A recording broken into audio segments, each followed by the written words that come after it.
Okay, so it is looking like 3 o'clock to me. We're going to go ahead and get started. I'm Chris Perkins. I'm a speech language pathologist and assistive technology specialist, and I help to coordinate the SWAAAC program.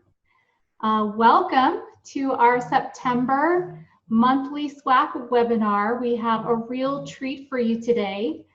We have Robyn Kellogg, who is the SWAAAC team coordinator for the San Juan BOCES. She is an occupational therapist and a longtime member of our SWAAAC advisory committee.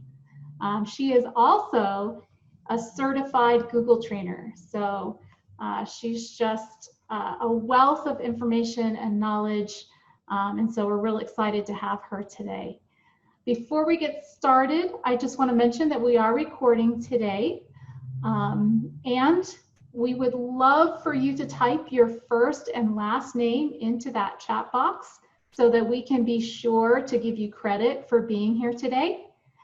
We'd also like to see who all is here in terms of special education teachers, speech language pathologists, OTs. Just give us a little idea of who all is coming to the table today. That would be great. And so with that, I'm going to go ahead and turn it over to Robyn. Hey, it's good to see some of you. I love your background, Chris. That's really pretty. All right. Thank you for, I just was curious kind of what the mix of everybody in the meeting is. So it's interesting to see that. Thanks. And please feel free to use that chat box as much as you can. Chris is going to keep an eye on it and just let me know if stuff comes up, if it seems like I'm missing something.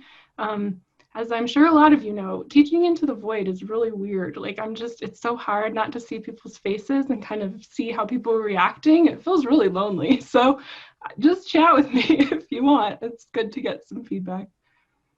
I'm going to go ahead and share my screen, hopefully. And let's make sure that everybody can see that okay. Is that good? All right. So I put up in the top right corner here just a little link if you want to get to the slideshow and view it again, or follow along, or however you want to use it. It's there. And hopefully you're in the right session. We're going to be talking about some Google tools, or G Suite is kind of the term that Google uses to describe the suite of applications that they provide to school districts. And I'm going to be talking about some add-ons and things like that to support some of the built-in Google tools that can really help with your experience with teaching, or just to provide you with some additional tools when you're working with your students. I wanted to put this here because here's what I don't want this to be. I don't want you to feel bad, like, oh, here's all these things that I don't know how to do, or that I've never tried, or this is something strange to me, or feel like you have to go learn how to do all these things and spend a lot of time on this, because we're all working really hard. Some of us aren't working from home anymore. We're in situations that feel stressful and medical and just really different than what we're used to. So I'm hoping that I can show you some stuff today that is a little familiar and a little new, or maybe a way that you can use a tool that you already know in a slightly different way. But I don't want you to feel overwhelmed or bad about any of this information. This is just resources, take it or leave it. Hopefully there's something new for you today. I know for me, I haven't really left my house since February. I have a lung condition. So my perspective on this is really different. And so that's why I'm hoping to get some feedback, use the chat, let me know how you use these tools, because my experience has been very limited to people from my house. And I'd love to know what other people are doing. So Chris kind of introduced me. I'm Robyn. I'm an occupational therapist and the director of technology integration for my BOCES down in Durango, Colorado. It looks like this right now. It's beautiful, but it's my internet sometimes is a little weird too. So just let me know if you're having a hard time hearing me. Feel free to email me, call me, ask me questions afterwards if there's anything else that you want to know, or things you have more questions about. I have a learning disability, and so I really struggle with spelling. And one of the things that makes me super nervous is typing in front of people. So just be patient with me. Sometimes I have a few keywords written down here just to try to help myself, but asynchronous is not my friend. So we'll try our best. Okay, we're good. We're gonna get started. So the first thing I want to talk about are add-ons. Some of you might be familiar with this. Some of you might not have heard of this term before. An add-on is a specific tool that just adds something extra to a Google application. So for example, I'm in Slides right now. If I want to get an add-on, I have this little button up here that says add-ons, and that is what I would click to go see all the add-ons that are available for Google Slides. And there's a lot. So multiple add-ons for Google Slides. And because I'm in the app Google Slides, these add-ons are specific to that. If I was in Excel, I could go to a similar button and then I would see add-ons that are not Excel, sorry, Sheets. Google's gonna fire me.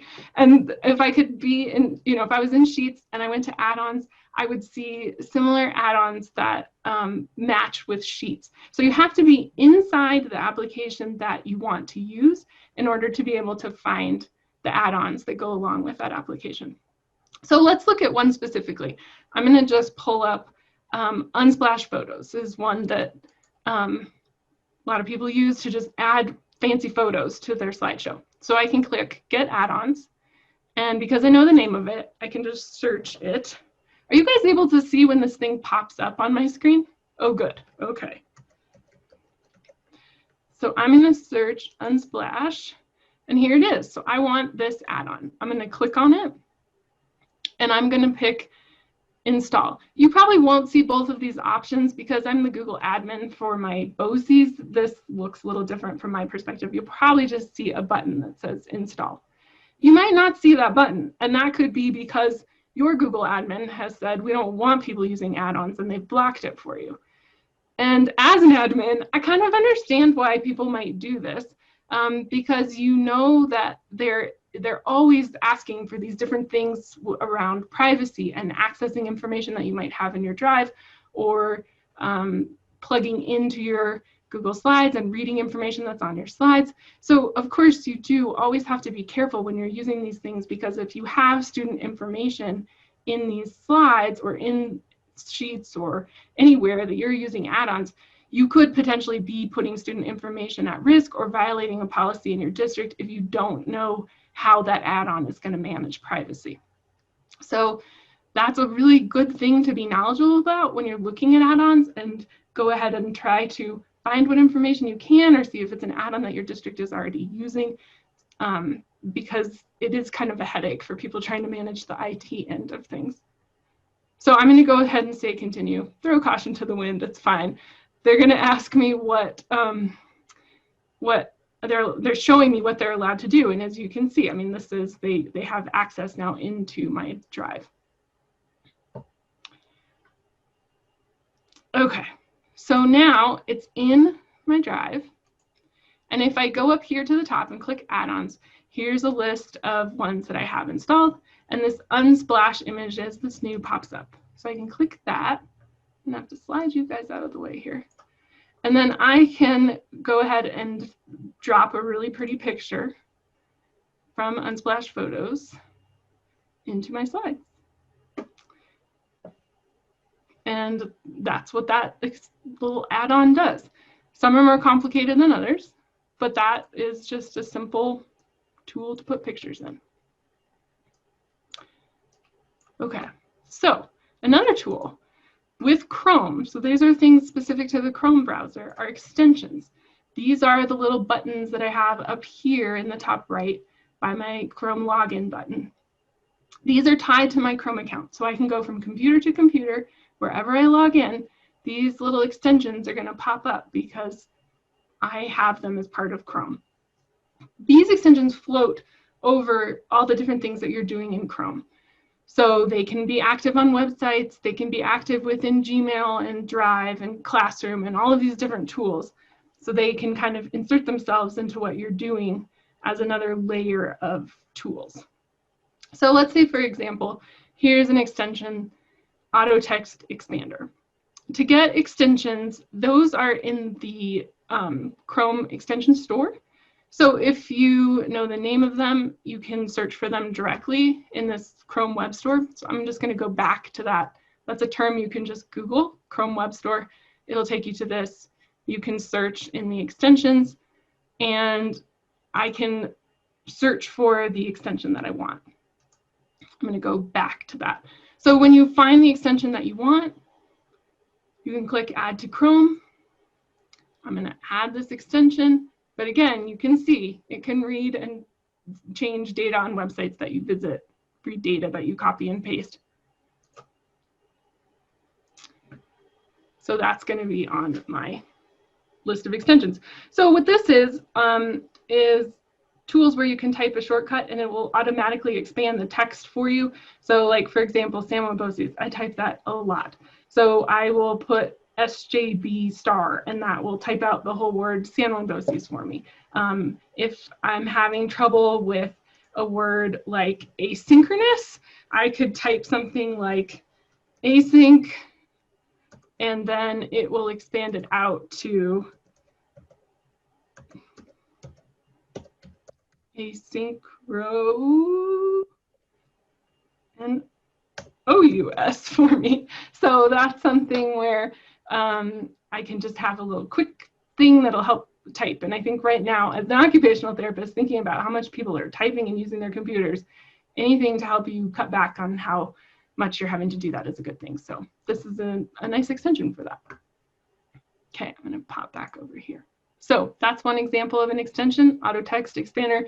There's been some trainings through SWAAAC before about Chrome extensions. Jim Sandstrom is a great resource for this stuff, and there may be some things that Chris can share out, recordings or things like that, that are great for finding extensions.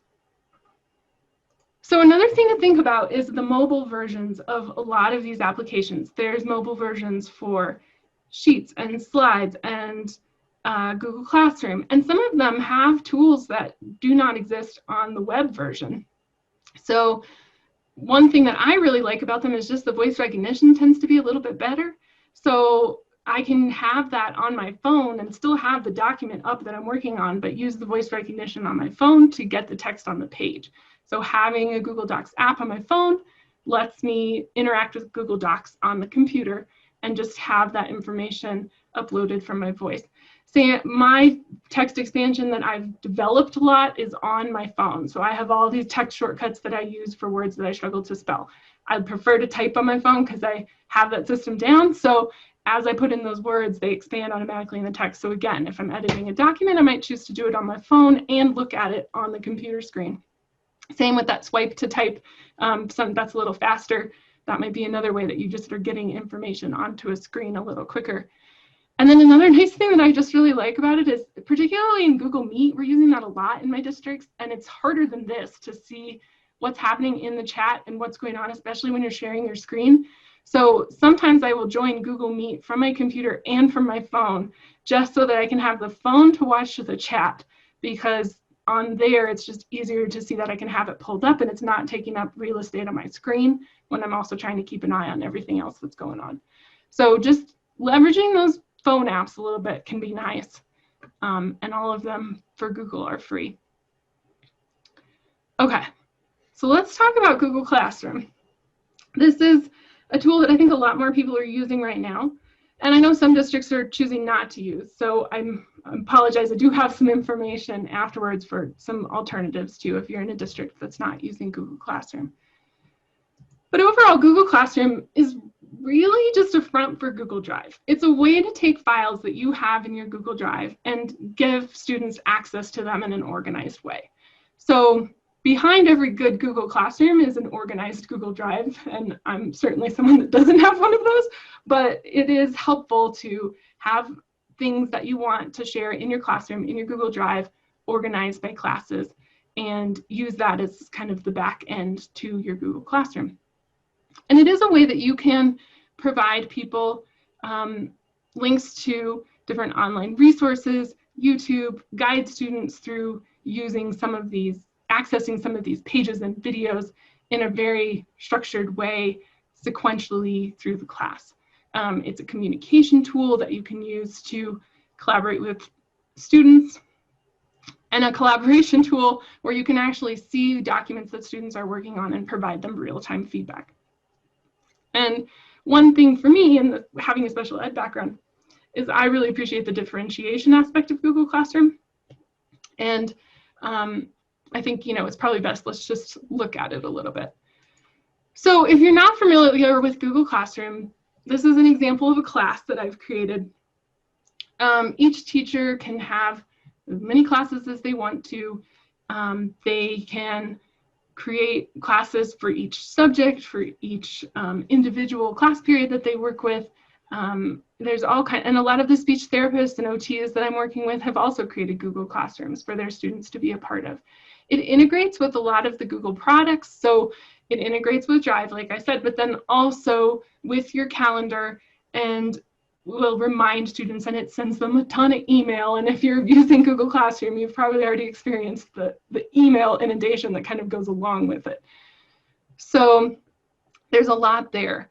I think one thing that happens a lot, just looking at this main page, is that the stream page is really intended to be kind of a place where you can have back and forth communication with students. And a lot of times it gets really cluttered with assignment postings and other things. So being familiar with the settings of Google Classroom and actually going in there and looking at some of these can really help with just kind of controlling, one, how much email you're getting, but also some aspects of it to just make it a little more accessible. So for example, this classwork on the stream, I can actually turn that off so that only messages going back and forth between me and the students are visible in that stream. And so that's something that can really help with just kind of making that look better. So let me save that and go back. And then you'll see that this is cleaned up quite a bit. There's not information about assignments. So now if my students were to post something in there, or I was to post something in there, it just is a lot easier for everybody to see it. I saw the chat thing flicker, and now I'm trying to get it to come back up so I can see what's going on. We have a comment. Do you want me to go ahead and read it? Yeah, thanks. So Chloe Little says that Google Classroom is great. It's helping me provide push-in AT support. It's a great place to put videos and resources for students and parents. Yes, I agree. I think one thing that I really like about it is just this, like for example, this video that I've put here. If I click that, it comes up right in my screen. So I don't have the YouTube junk all around the sides. I just have the video to watch.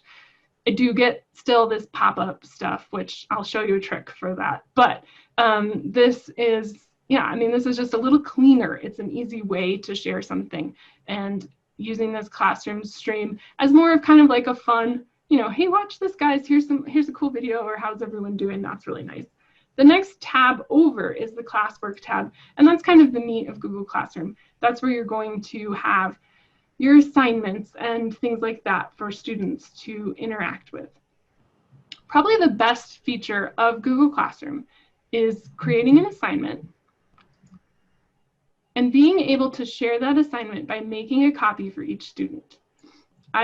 When I first started doing Google stuff with teachers, I think the biggest frustration was, well, I shared it with them, but they didn't share it with me, or I shared it and they wrote over my master teacher copy, and all, just the sharing was a nightmare. So this tool here that lets you create an assignment, add something from your Google Drive. So you can add just a really simple things like I can assign this PowerPoint, but if I want them to do something with this file, I can choose this drop down that just says make a copy for each student. So each student gets their own copy.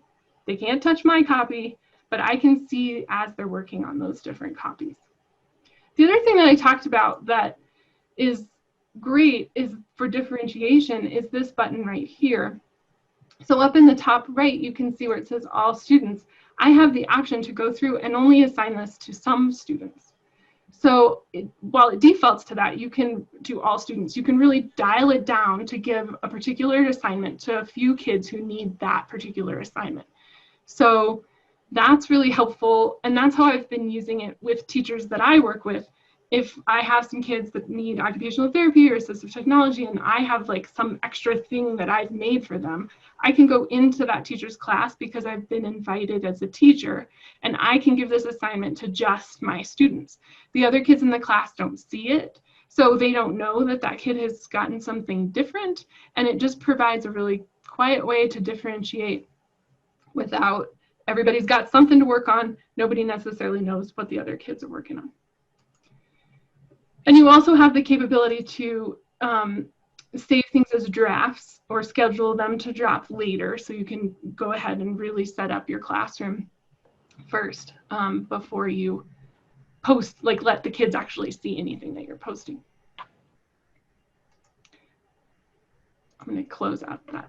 So for example, this is an assignment that I've given to some students to watch this video and then write a summary of what they saw. I can go in to view this assignment, and I will see my students, and I can see their little documents that they're working on, and actually go in and click on that to see what they have done.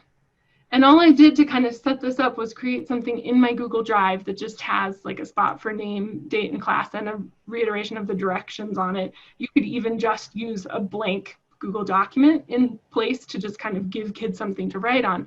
But what's nice is, as the student is working on this document, I can actually see this happening in real time and give them comments and suggestions as it's going. So for me, with our internet situation and how remote we are, it can be really challenging to try to do this kind of stuff like whiteboarding in real time with kids. This works a lot better for me over a poor internet connection. If the student is writing or I'm writing on a document and we can see each other editing the document and have a Zoom or a Meet going on at the same time, that connection quality seems to be a lot better, and I can see what they're working on and give them feedback much easier than if I'm trying to do it by sharing my screen with them. Does that make sense? So utilizing this kind of tool is really helpful in just kind of getting some feedback from the student. Okay, let me close that. So then I have my, I can kind of keep track of the grades and everything like that and go in and grade each of these. The other tab is here, this people tab, and so that is where I have students added to my class. And then up here, teachers, is where I could add other teachers or request that a teacher add me to be able to actually modify the class itself, give kids assignments, interact with them a little bit more. And so that that helps me to have just a little bit more kind of control in the classroom. So the other thing that's kind of unique, and I don't know how many of you are part of BOCES, what we really struggle with in our BOCES is that classrooms tend to be really domain specific. So that means like whatever's at the end of your email address, like in my case, it's at sjboces.org, that's our domain. People who have that same end to their email address can do things on Google Classrooms and presentations that are part of our domain that people who don't have that same end to their email address, they don't have the same level of access to our materials. So it's been a bit of a struggle in our BOCES for people who have a different domain to become part of classrooms with students who are outside of that, or if they've created a classroom, it's hard for students from another district to join their domain. It is tricky, and it's talking to your IT director to try to navigate through all of that to set up the permissions correctly. There are ways to work around that to make it work for everybody, but they do have to go in and change some sharing settings and things like that so that it can be accessible. So Robyn, we have a question. Yeah. Is there a way to make the students in your class confidential? That's been a reason why I haven't set up an OT Google Classroom, because of FERPA concerns. So, okay, I hope I understand this correctly. If I made a classroom that was just called like Robyn's OT classroom, and I invited students to it, students would know they were in my class and they would potentially be able to see the other students in the class if I had something enabled, like the stream, where kids were posting and they would see the names of the other kids in the class. If I went into my settings and said, you know, students cannot post and comment, only teachers can post and comment, then that kind of cuts back on any of the interaction that might be happening in the classroom. And I don't think that they would be able to know who else is in there with them. I could be wrong about that. But I think if you really kind of restrict that so that you're the only one posting things and they're just receiving the classwork from you, they won't necessarily know who else is in the class. The other thing is, if you join a classroom that is already existing, like the teacher has created a class and you join and are adding some assignments for specific kids, I think that's also fairly confidential as well. The other students in the class are not necessarily going to know that this kid got an extra assignment or a different assignment unless they tell somebody. Does that answer your question? Does that sound right? Is there anybody out there that's like, no, you're totally wrong about that? So we've had a couple people Okay.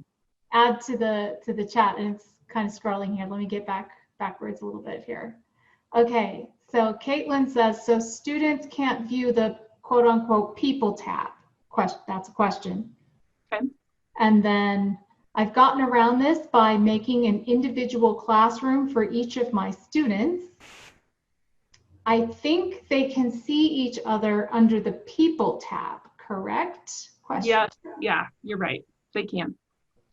And that would be a great feature for Google to add, that you can hide that. But I don't think that exists right now. You're right. So I have my student account up right now, and I can go in there and see my classmates. So yeah, I guess you'd want to keep that to kids you normally pull as a group together, if you really wanted to keep that private. Now, I will say it's very easy to copy things from class to class. So if you do end up creating individualized classes for kids, but you're using a lot of the same assignments over and over again, one of the options when you go to add something in a class is to reuse a post. So if you've made it somewhere else, you can really easily reuse it across other classes.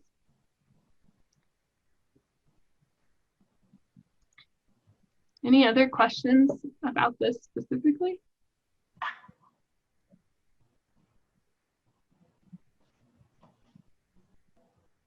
Okay. Oh, the comment bank. I forgot to show you guys that. Okay. This is just kind of a silly thing, but it is kind of fun. So if I go in and I'm working on grading a student's assignment, there is this little thing, the comment bank here underneath, where you can save comments that you type a lot. So again, like trying to save you some keystrokes here. You can add into the bank some things that you might say to kids a lot. And then as you're leaving them comments, you have to start it with a hashtag, and then your little comment bank is going to pop right up there in the comments, and you can just drop those little comments in there very quickly. I just thought that was cool.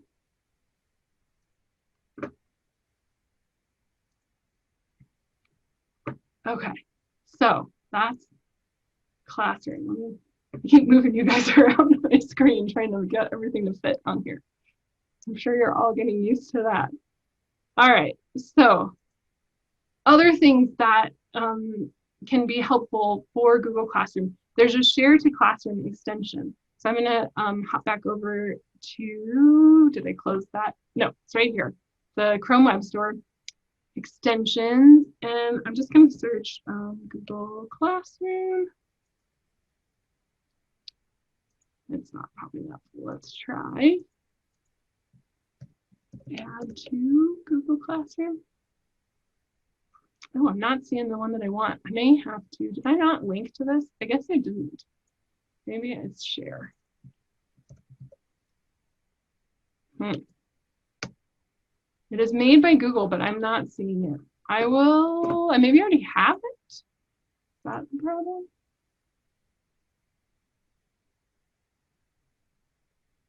Save to Google Drive. I'm not seeing it. I'll have to live link, put the link in there, find it for you. But it's an extension that lets you, when you're on websites, grab something really quickly to just be able to save it to your classroom. So it just kind of saves you some extra steps. But again, that's where that extension is kind of nice. It just sort of floats along with Google Classroom.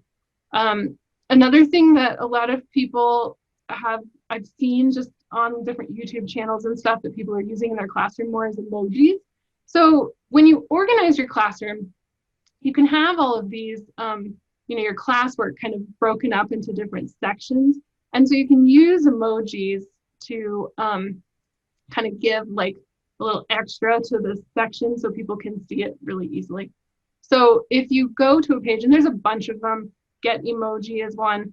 I'm kind of a nerd, so I like the Unicode one because it shows all the different ones for different browsers. But you can go in and just right click on that image, copy the image, and you paste it in. Oh, that one's not working. Let's try the other one. I'll try this one. Copy and paste it in, and it will drop the little emoji at the top. So when the kids are looking at the classwork, they can see the little emojis. That's nice if you're working with kids who need a little bit of visual support along with the reading to make sure they get to the right section. So I have a link there to there's actually two kind of stuck in this word for different emojis. And then there's lots of other extensions that support diverse learners. And I have to say that's why I'm really excited a lot of schools are going to Google Classroom right now, because when we present text to students in a digital format, there's just so many more ways to make it accessible. So if they need to use text-to-speech, they can do that. If they need to use a reading tool where they can have a bar that highlights as they read the page, they can do that. All of those Google extensions work to make those materials more accessible to them. And I'm not having to like run around and find a copy machine or a scanner to try to make some kind of worksheet work for them. So I think that it's really, I don't know, I'm just really excited. I think that people increasing their comfort with some of this stuff is actually going to really benefit a lot of the special ed students in the long run, because when material is in Google Classroom, it's more accessible than when it was on a piece of paper. And again, for Google Classroom, I would say, don't forget the mobile version, because they have a few extra things in there that don't exist in the just regular version. I can show you on my iPhone, but I'm a little nervous to switch the screen sharing thing. It wasn't working great before the session started, but there is a random student picker. If you Google this, you can find a video that'll show you how to do it. So you can pick from your students in your classroom randomly using the random student picker in the Google Classroom app. Same, you can do handwritten feedback on students' papers, so you can pull up the papers and circle with your finger and write little comments and things like that if you're better, or use a stylus if you're better with that. And again, then you have the speech to text aspect. So if you're giving them some feedback, you can do that by talking into your phone. So it just gives you a different way to access the work kids are doing and to give them some feedback.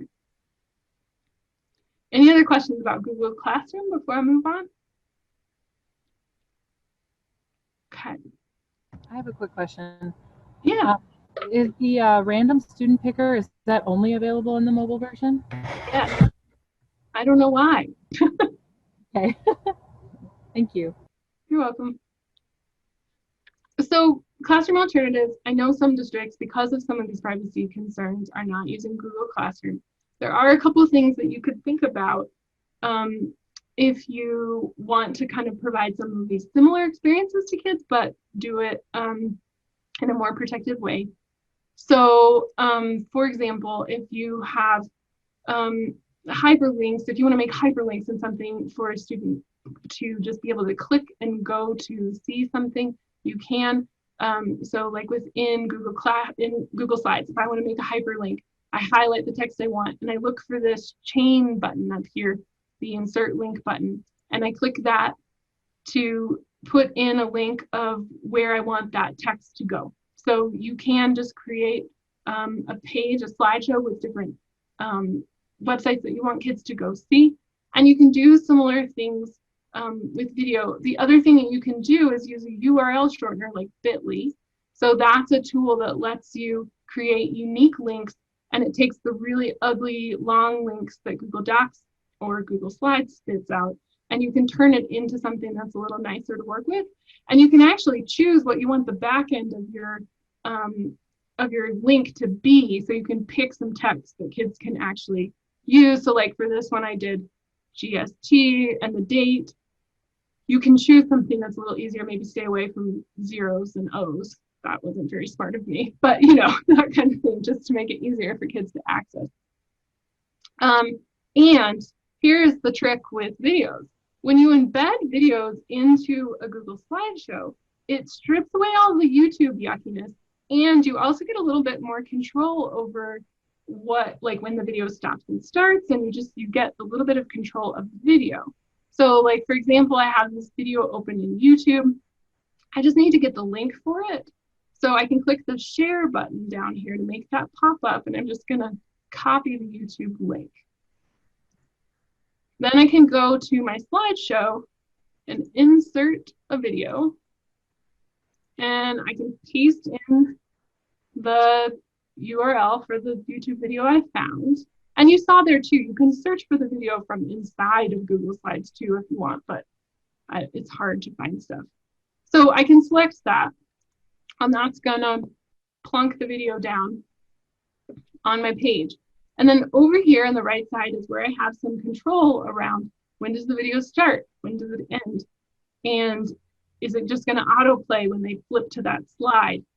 So this is just a great simple way to show them videos, and when it gets to the end, there's no junk at the end. Like it just plays through, and it doesn't have all those videos, the little squares that pop up that's like click here to see something totally unrelated to this video. So I really like embedding videos in slides because it's just clean and not distracting.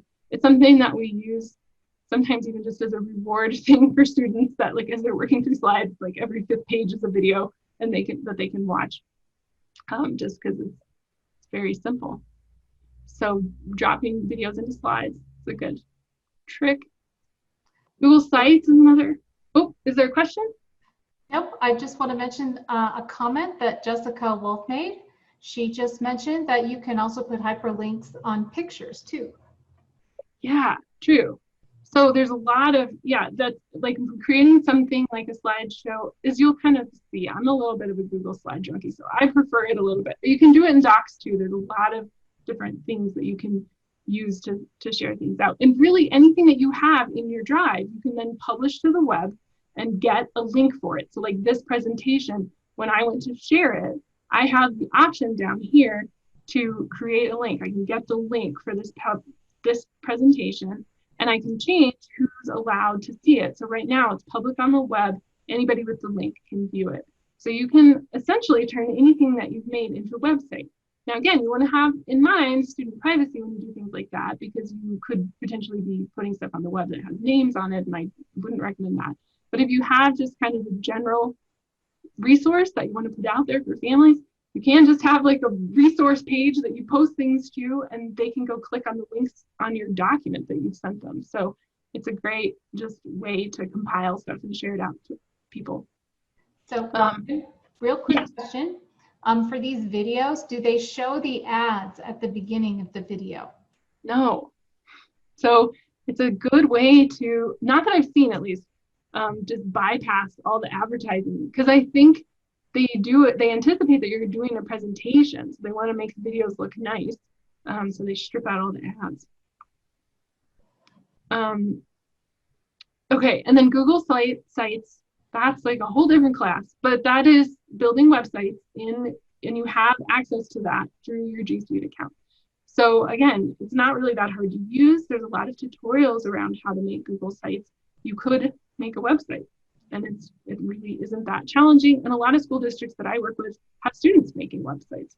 So that's a way where they do post a portfolio or put things together. Another nice trick to know how to do is how to force people to make a copy of your document. If you want them to be able to make changes on your document, but you don't want them to mess up your original, you can share it to them using kind of a little trick here. So let me go over to my video slide here. So let's say I'm going to share this out. And I want to get the link. So I've got my link here, but I'm going to make it public on the web. And what I need to do is copy this link. Then I'm going to go over, I could use bit.ly, or if you even just want to dump it on a page, let's just make a new slide here and dump it in. It's ugly. But if you find the word edit towards the end and just grab that text, anything, just start deleting. Let me get rid of this box out of the way. Okay, so I'm going to go to my text and link. I'm just going to start deleting until I get to that slash before the word edit. And then I'm going to type copy in here. And now, if I give that link to somebody,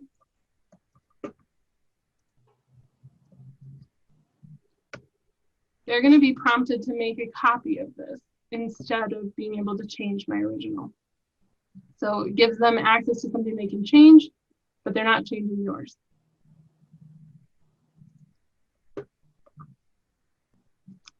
Okay, any questions about any of that stuff before we go on a little more? Okay, Google Slides. I really like Google Slides. I think that they have a lot of unexpected uses. So you can make Google Slides that are interactive.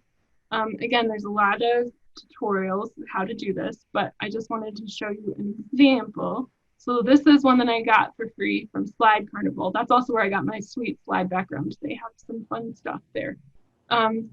So this slide is interactive. If I put it in present mode, it works. I can click on different buttons and jump to those categories. And then I can use this to jump back. I can jump to category 3, back. So I can make a slide that moves and interacts. It's kind of a choose your own adventure slideshow that kids can move through. And I believe the Lone Bank is making some of these, right, Chris? Yeah. Are you guys making some books? We are. Where did you get this again?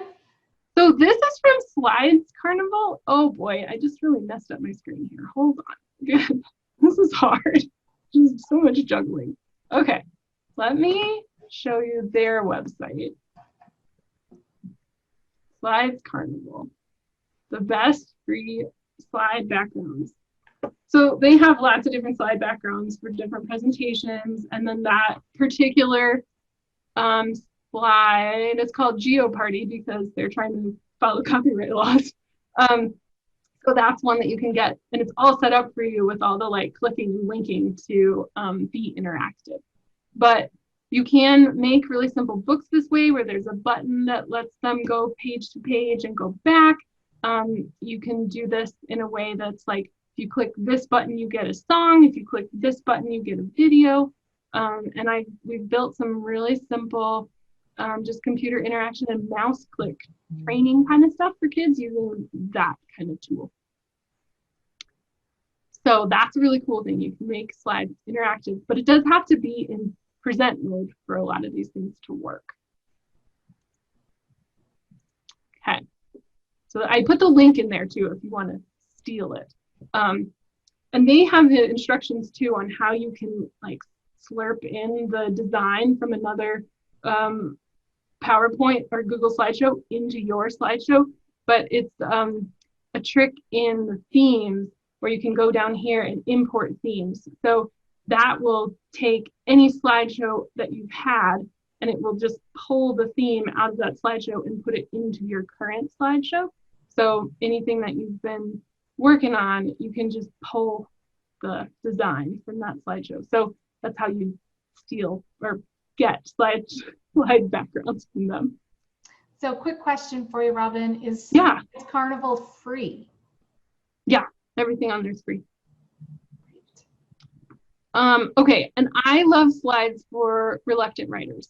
So I work with a lot of kids that just hate writing so much.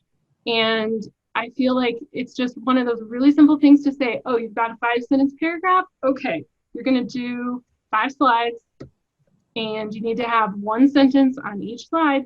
And then you can put a picture on there. You can change the background. You can do whatever, but they've got their 5-sentence paragraph.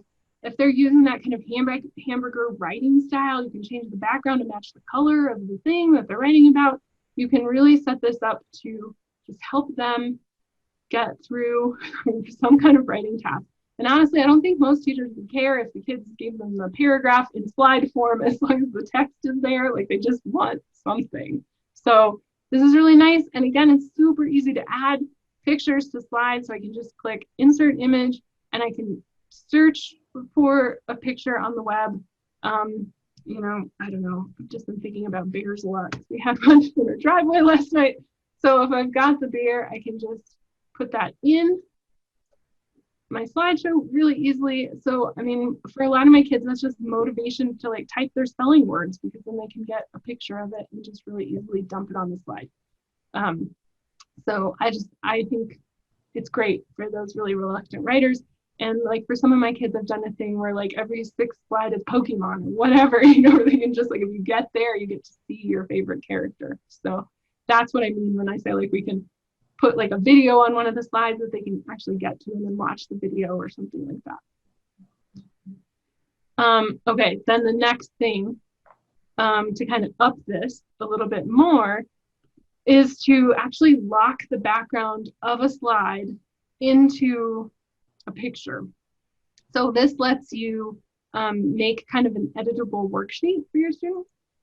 So one way that a lot of the worksheets though are 8.5 by 11, right? So you have to go into the page setup for the slide.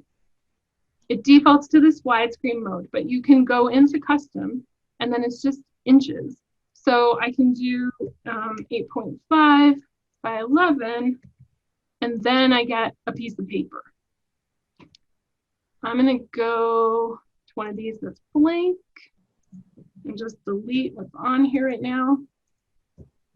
And then I can go to background. So I can choose an image. I downloaded one earlier today that's this like main idea. Okay, and so now that's the background of my slide. So the kid can't change this. And I can go in and put in a text box for them to type into. So I can just draw these text boxes and they can go in and put in their information on top of this background, but they can't get rid of my background. The one thing is the text boxes disappear. So it is helpful to just put a little bit of text in there that just says like type here, just so that they don't lose that little marker of where it is. But it's a great tool to just make a worksheet that they can interact with, make some changes on, but they have that guideline of whatever works in the background. And it can be the same thing if you have a worksheet with like fill in the blank spots on it. You can set this up where then they can go in and fill in the blanks if you just kind of get those little spots right on top of the blanks in the worksheet. And so then the nice thing is, if they use an assistive technology tool, it can layer on top of this. For some reason, Google Slides will not let you use their voice recognition right on the slide. It's really annoying. You can do it down into the notes down here, but you can't do it into the slide. And I have a feeling that that will happen eventually, but it hasn't happened yet. So this, again, is maybe doing this on the iPad would be better, or if they have something like Read and Write for Google, they can use the voice recognition to fill in those text boxes on the page. So I love that tool. And then there's a lot of cool things in the presenter tools. So I know I haven't had my slideshow in present mode the whole time, but it's too hard. So if I go into presenter view, I have some extra things like closed captions that I can turn on. And then those should provide closed captions of whatever I'm saying down at the bottom of the screen. So you can use something like that to let kids read along as you talk, or if you're interacting with students with a hearing impairment, or if you just want, to provide that little bit extra for kids that kind of get distracted. The captioning is really nice. And and it's helpful when you're doing something like recording your screen, then you can have, you can just record yourself giving your presentation if you want to have those captions show up along with it. And then there's also things like this Q&A feed. Oh, I clicked too fast. There we go. Oh, it's kind of messed up because I'm showing you something a little bit later. But anyway, there is a Q&A option that you can use as well when you're in slides to let people ask questions. But because I have a different extension installed, it's kind of taken over that. But again, that's just a really simple tool. You can get support from YouTube around just how to use some of those presenter tools like the live questions. Okay, and then my next plan is to talk about some of these add-ons that exist for Google Slides that add a little bit more to it. Are there any questions before I jump into that? You doing okay?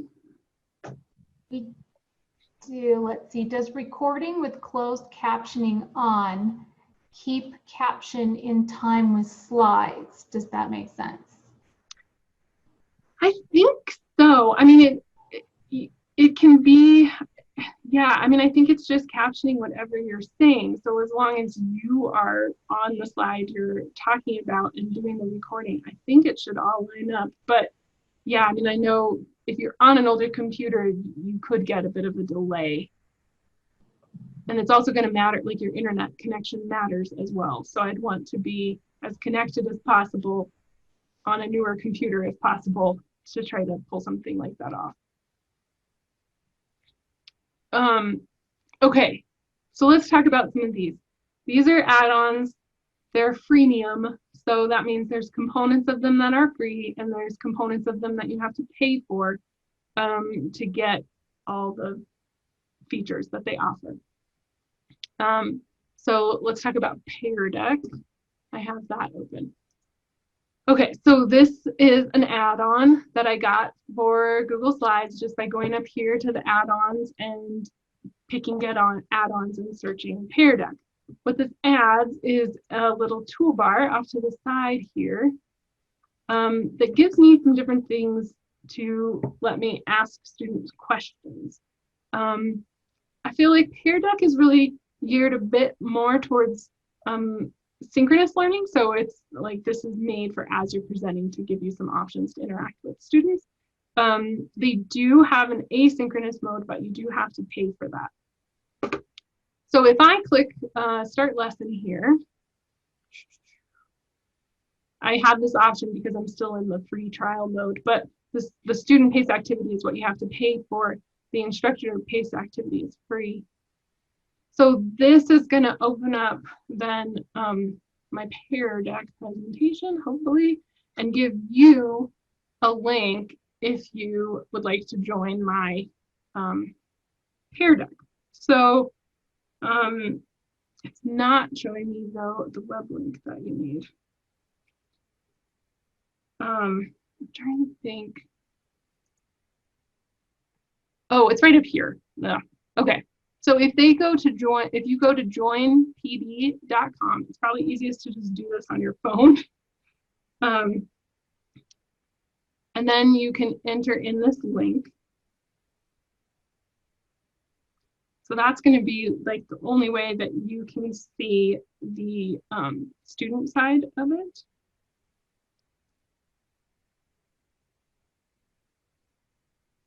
Okay. Feel free to hop on there. I've got a few people connected. Okay. And then when I'm ready, when I've got my kids on there, I can go ahead and hit start class. Oh, now more are coming on. Give you a few more minutes. Okay. So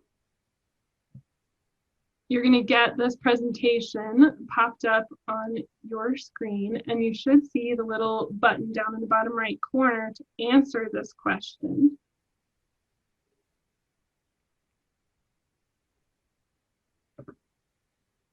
As people are answering it, I can show the responses. So I can poll everybody and get those live responses. And then if I move forward on your slide it will move you forward to. And again, you have an option to answer this question.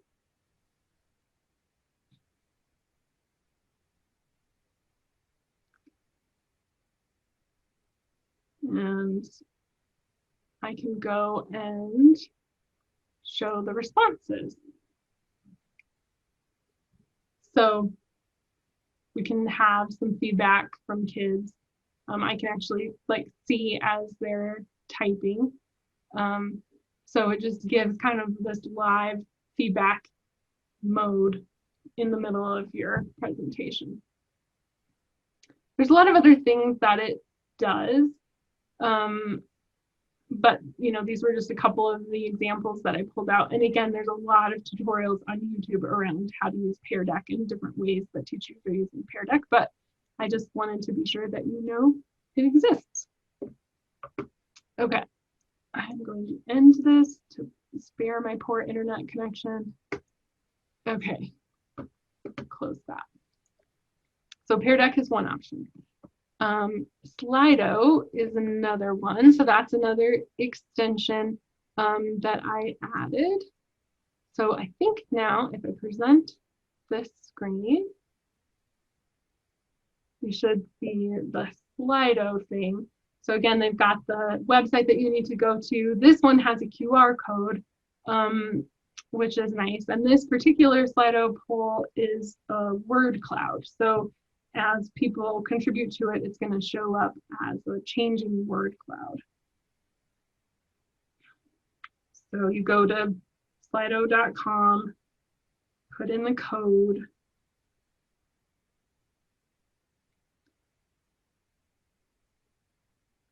and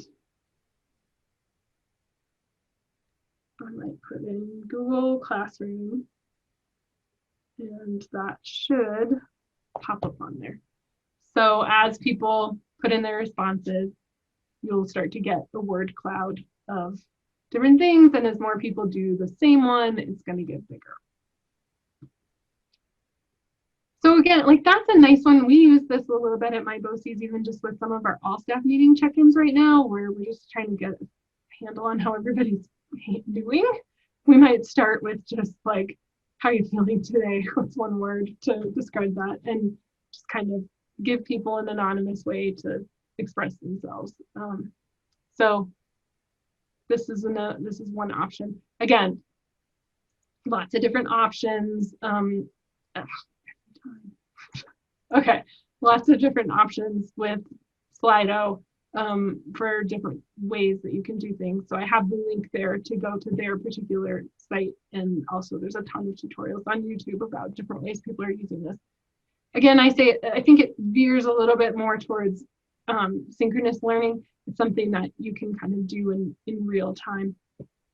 Now Nearpod is a little bit more asynchronous. And again, this is a freemium thing, so you can get some of the tools for free and some of them you have to pay for. And it also is an add-on, so it's something that I added on in Google Slides. So I can open Nearpod, and I have some Nearpod specific slides that I made. They have a few more activities, like educational activities, that they let you work with. So let me actually just jump on to this because it's a little slow. You can't kind of do it instantaneously. It has to save and it takes a little while. So I set this up earlier. If I hop into the live presentation mode, this is the one. So again, you have to go to a website and put in this code to get into my slideshow with Nearpod. So let me jump in there. That almost looks like hater to me. That's not a very nice code. Okay. So once I'm in to Nearpod, it does prompt you to put in your name.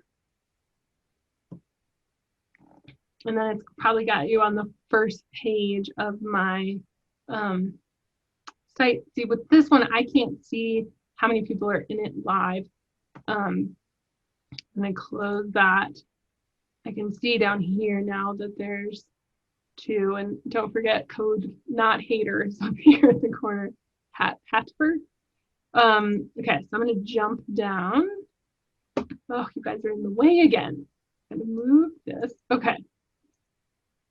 Go to my Nearpod slides and share that. Okay, and so I see your scores. You on your device, if you have this open, should see a fill in the blank type activity. So you've got like a little spot where you can drop and drag some text into fill in the blanks kind of thing, and I can see how individuals are doing with that. So this is a kind of a good example of an asynchronous activity that somebody could just do on their own at home. You don't have to coach them through this, but you do get the feedback based on how the students did. And when I'm done with this, I can hit done, close that. Because I am the teacher, I can control and make you go on to the next thing. And so this is another activity that they have. It's a game of memory that you play. And again, it's on my phone that I can go through and do the different memory game and play that. And then, oh, I also have this, a last one, but I'm going to save that for a minute and go back to my slideshow because I'm going to move on to a different topic and then we can come back to this. So Nearpod is, so don't close that. Sorry, I want to use it to ask questions about a different thing because I didn't have polls ready ahead of time. So Nearpod, again, something, I've got the link here where you can go get more information about it. There's a lot of different little tools that they have where you can make these interactive learning slides for students to work with. And it is a little bit more geared to them being able to do that on their own at their own pace. And you can get the results from them.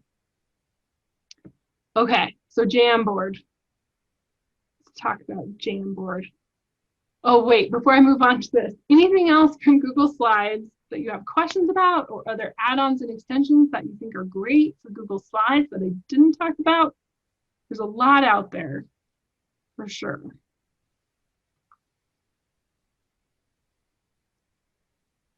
Good? Okay. So Jamboard.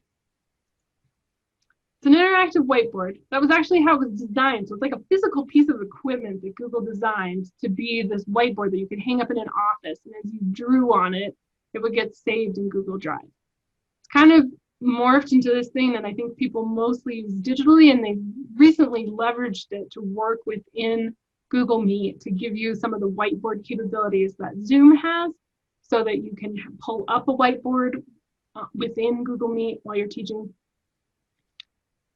It's Jamboard. I don't know. It's fine. So here's like a whiteboard. I've got a picture in it.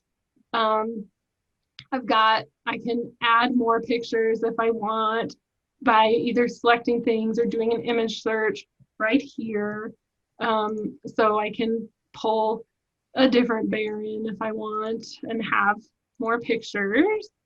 The picture tool seems to break periodically. I can't figure out why. Sometimes it doesn't work. So you can also drag pictures in from other tabs if it seems like that is not working. The one thing it has that Slides doesn't is sticky notes. So you can go in and type a little sticky note and put that anywhere you want. So you can have a title at the top and say, you know, which bear do you like better? And the kid can type their name on the sticky note and put it on one or the other.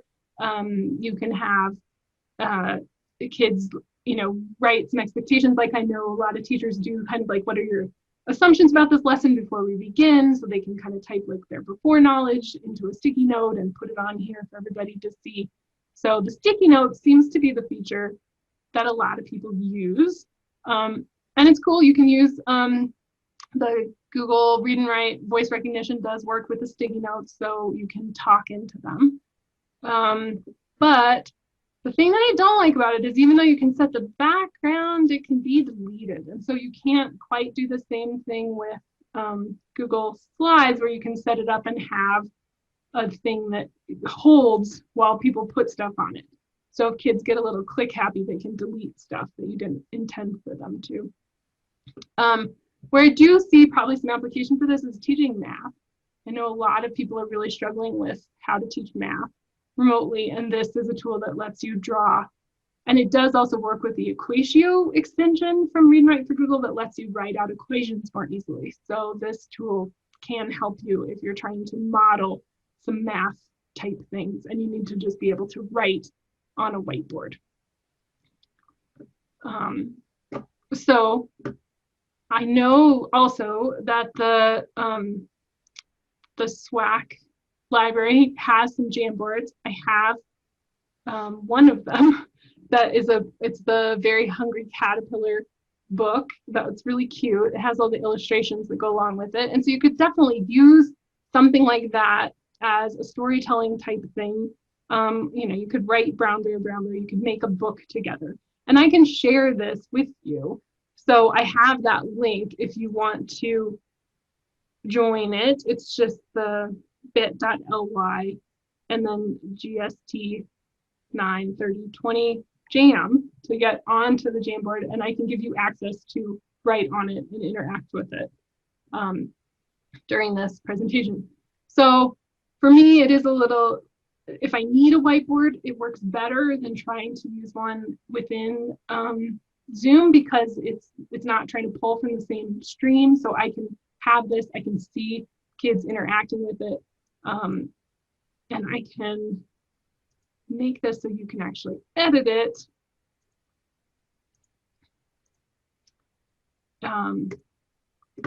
So there's that, but it does give me, you know, just a little bit of a tool to interact with kids on a whiteboard format.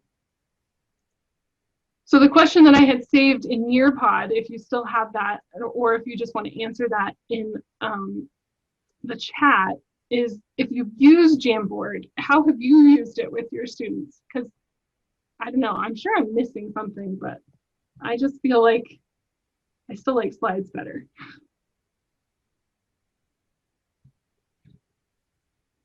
Chris, do you guys have some ideas of how you envision people using the materials in the loan bank? You know, I was putting in suggestions around different kinds of core words that you might use while you're manipulating the images in the Jamboard. So you can move things up and over and on, do it again. Yeah, that's a great idea. And it is cool, like the Very Hungry Caterpillar is like some creatures that they're familiar with from that story. So you can kind of play with literature and tell your own story with the same characters. Yeah. I designed a Jamboard with a student who needs to order his sentences, like put words in the right order. He has difficulty typing, so I made a sticky note for every word. They're all different sizes, but that's okay. But he was absent last week for our remote session, so I haven't actually gotten to try it yet. But I do love that I was able to duplicate the slide. So I've got one where I demonstrate it, and then he demonstrates his understanding of that. And then there's another one where there's no visual model for him to follow. So it's all, I didn't have to redesign the slide over and over again. I just got to duplicate it, which I loved. Yeah, that is nice. That's definitely a nice feature.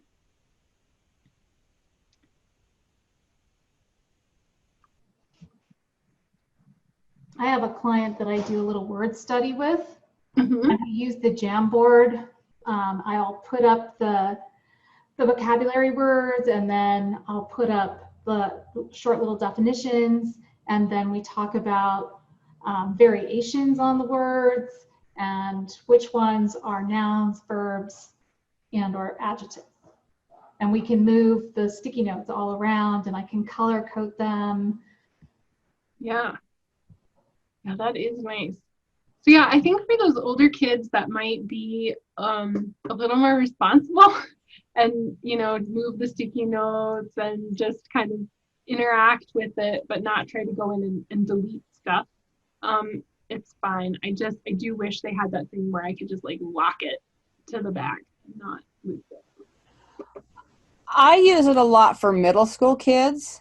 I love it. Oh, great. Because they get to, they're at that age, they're just like, especially when you're doing remote therapy, they don't want to be there. But if you can cause them to interact, it works great. I've had different levels of kids that I've used it with, and so I'll cut apart a sequence story and capture it with little photos, and so that they're individual when I put them on there, and then they can move them around to sequence things. I've put pictures up there that they've had to follow directions, do this before this and do this after that. Oh, that's a cool idea.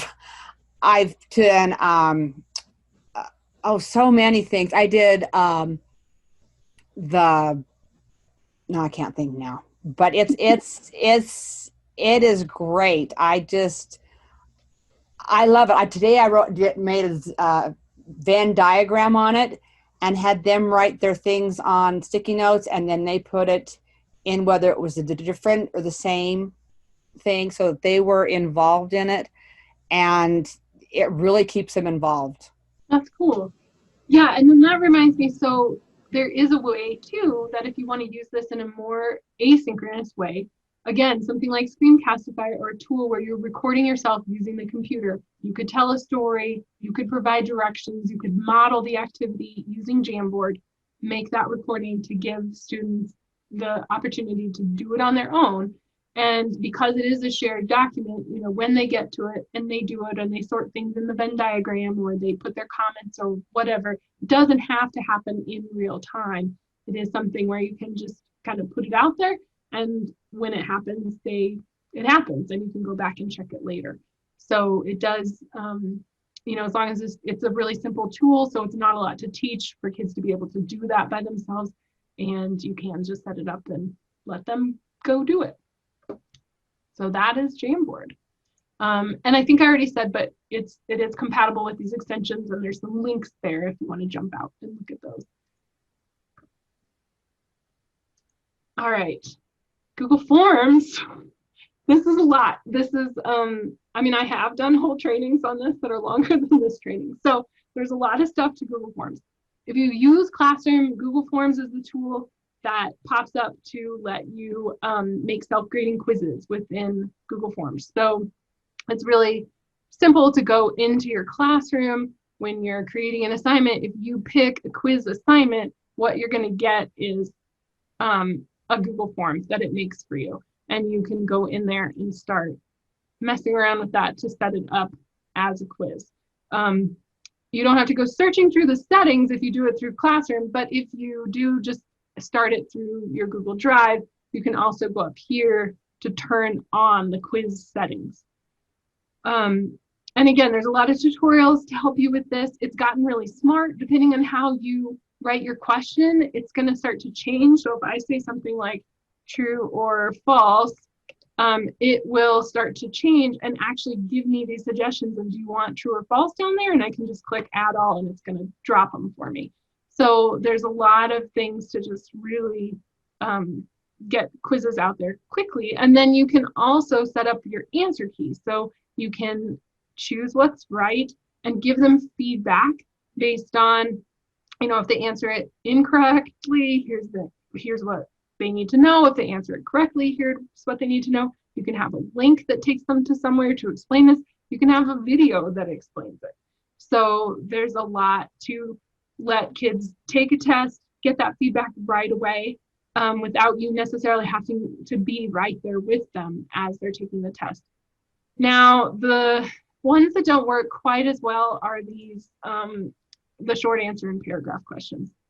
Those don't seem to work as great with the automatic grading because you do have to go back in and give them some feedback. If it's a short answer and they have like a specific word that they need to put in, you can do that. And you can have multiple correct answers because, for example, if you have apple and it's lowercase and apple and they type it with a capital A, it can get marked wrong. So you can have multiple versions of correct answers and then say, mark everything else incorrect.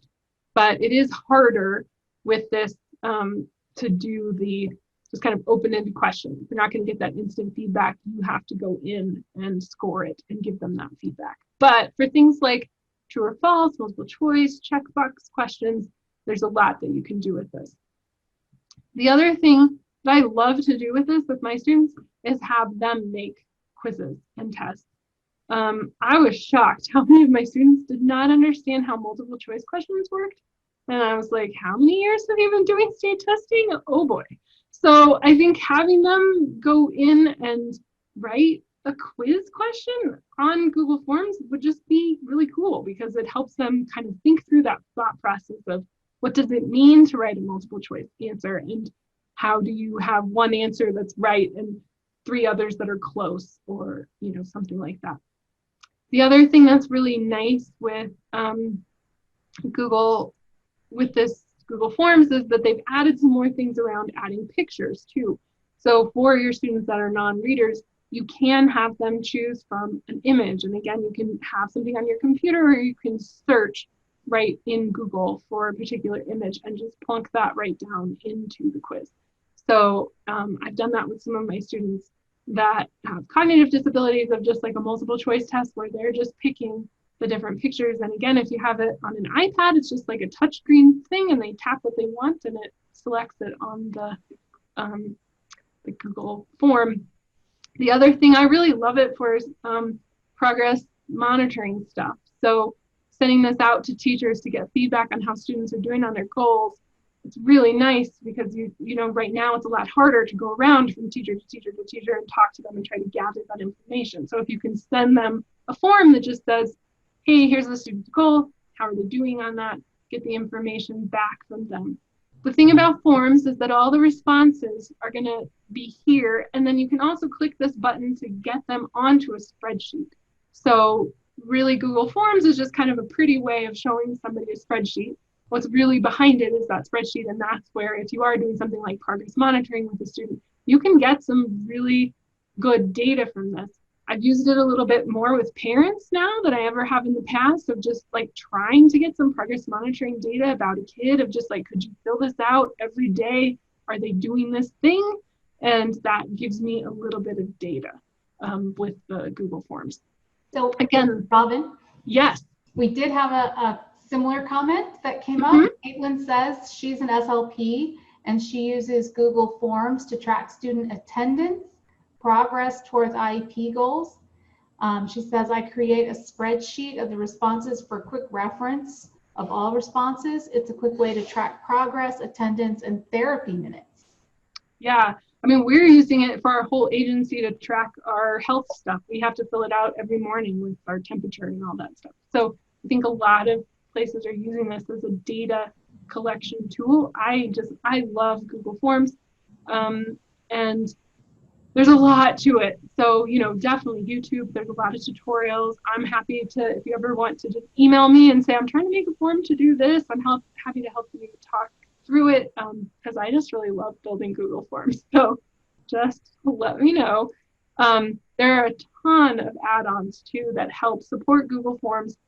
Most of them are actually add-ons for sheets. So those kind of work with the spreadsheet to kind of do some magic based on what comes into the spreadsheet. But there are some for Forms itself, and you just can click that little puzzle piece up at the top to go look at some of the add-ons that you already have, or you can go over to the 3 dots. Oh, you're in the way. Okay, and then go down to add-ons to look at all these different add-ons that are available for Google Forms. There's one agency that's put out a lot, and that's the link that I have here. The New Visions Cloud Lab has several add-ons that they've made particularly for Google Forms that I've heard a lot of people enjoy. I use a lot of them. And also this form publisher is one that I hear about a lot. And as you can see, a lot of these have more than 10 million subscribers using them. So there's some really big things that have been tested a lot. Like even just this tool that gives them a timer, so they only have a certain amount of time to take the test. A lot of the stuff that I use with these add-ons is some automation kind of things. So if a person fills out a referral form, then I get a really nice email that has all the information they put into the form already made up for me. Or if a parent fills out some student information, it can go into a document that then kind of forms the start of the RTI plan that we work from. There's just a lot of really Google Forms is what made me become a Google certified trainer, because I got so excited about Google Forms and all the add-ons. So there's some really cool stuff out there. So Robyn, can I interject real quick? Yeah. I have a couple questions and a comment.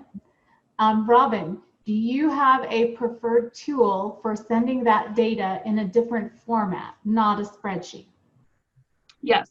My probably easiest tool is Formule. That is made by New Vision's Cloud Lab, and it's an email tool. You use some text to kind of cue it what to put in the email, and it will send out an email with the data in a nice email format, so it's easy to read and you don't have to go look at an ugly spreadsheet.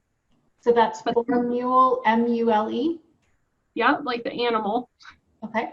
And then I have a comment. We use Google Forms for SWAAAC consult requests. It's great. And then I found a semester of doing my service log this way. The spreadsheet got really overwhelming to dig through. Any thoughts or suggestions on that?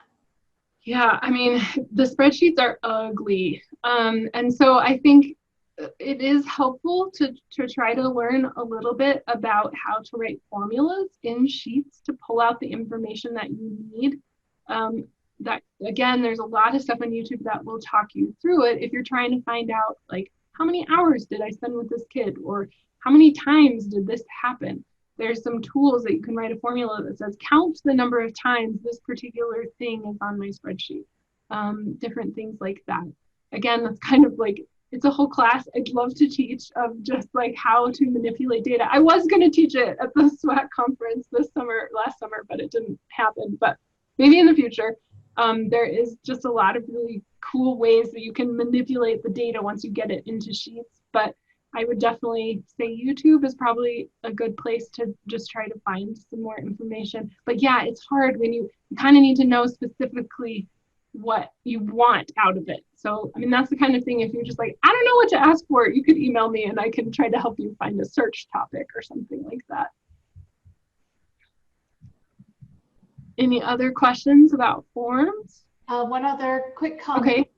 Okay. Pivot tables are good. Yes. And Google, I think, has a particularly nice pivot table. It's better than Excel in that it has a time feature, so you can see change over time and really look at behavior changes. If you're using this as like a behavior tracking form, there's some really cool stuff that you can do with pivot tables that I was going to talk about last summer. But someday I will do that. Yeah, they have nice pivot tables. But again, that's a term, like you can look up how to use pivot tables in Google Sheets. There's some really interesting stuff there. Okay, Screencastify is a Google extension.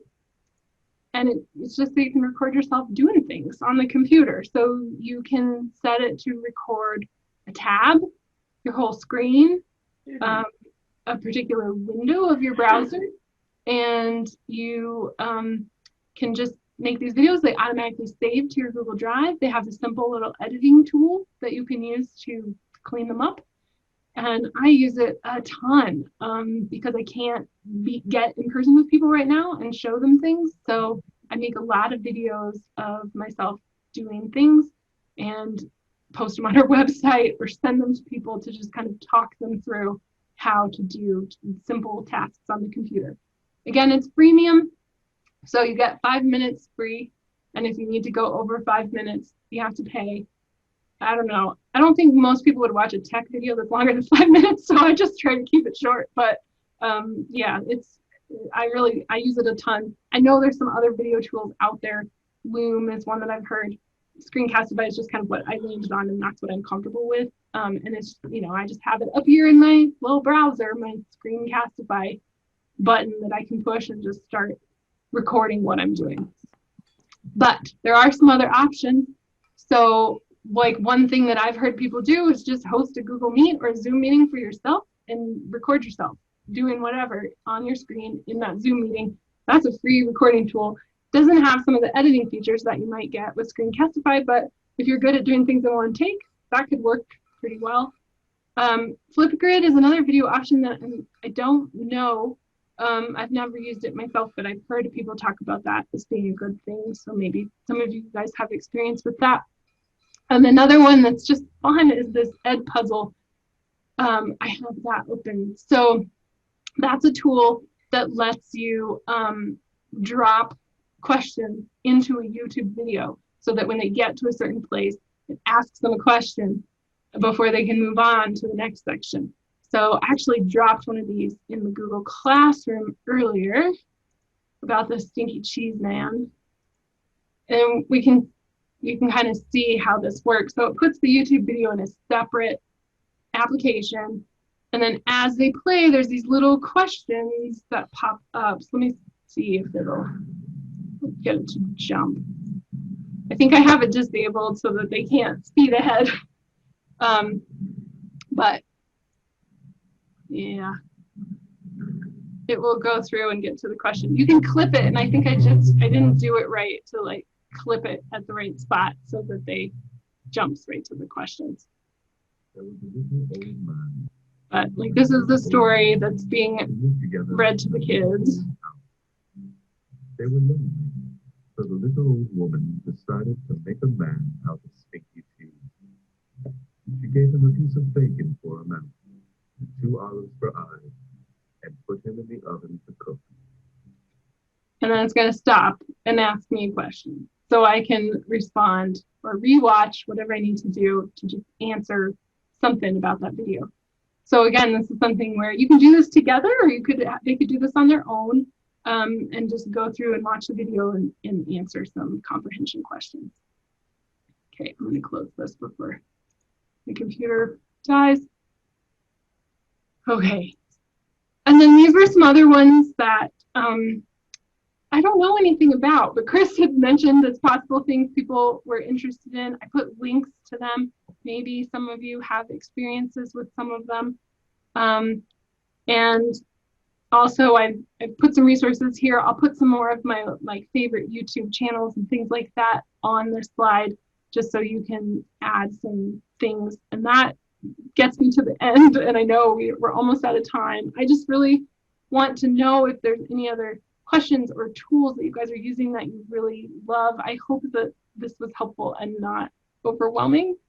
I'll put my link too on this last page so that you've got it if you want to grab this slideshow, or leave it on, I'll just leave it on this page, and then you've got that if you want to go to it. And I tend to kind of mull these over and work on them even a little bit more, so I'll add some more resources and things like that at the end to this.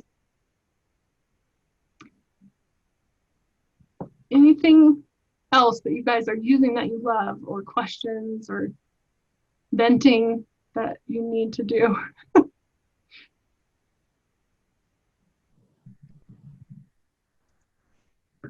So a lot of appreciation coming up in the chat box. Gotta try that. There's a mention of toytheater.com for great manipulatives and games. Toytheater.com. Toytheater.com. Make sure you spell that theater the right way, or you'll come up with something totally different. Been there, done that. Oh boy. Good to know. Autocrat for sheets. Yes, that's my second most common after formula. Boom cards. Yeah. That's another one. If I understand it right, it's a little bit like the interactive Google Slides, right? Where you kind of click and it moves through in different order depending on how you click on them. Bamboozle games. Ooh, I haven't heard of that.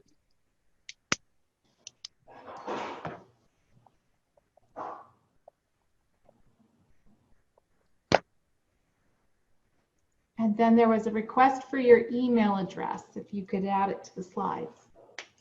Yeah, sure. So the easy one, here, I'll jump to this one. That's got both. So it's just at@sjbosies.org or our Kellogg. They both go to the same place. I have like 7 email addresses.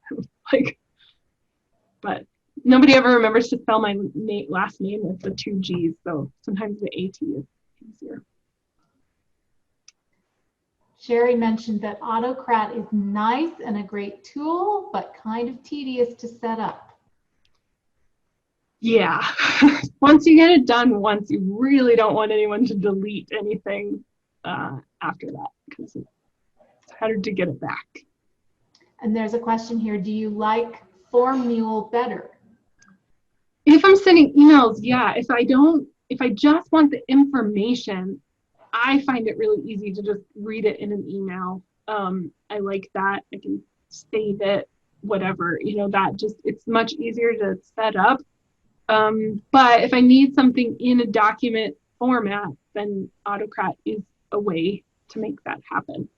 But if I just want the information, I tend to use Formula.